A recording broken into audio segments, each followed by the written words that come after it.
مرحبا بكم متابعي قناة منوعات ديزل.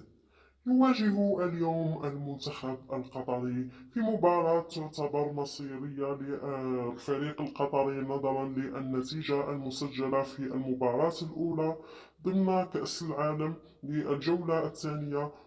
سيواجه فيها المنتخب القطري منتخب السنغال الذي خسر هو أيضا المنتخب السنغالي.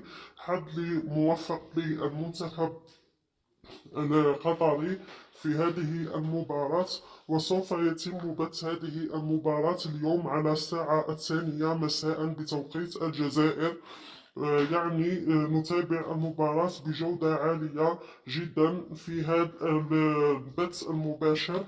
تابعوا المباراة بجودة عالية وبدون انقطاع في قناة منوعات دي زد مع المنتخب القطري ضد المنتخب السنغالي. حظ موفق.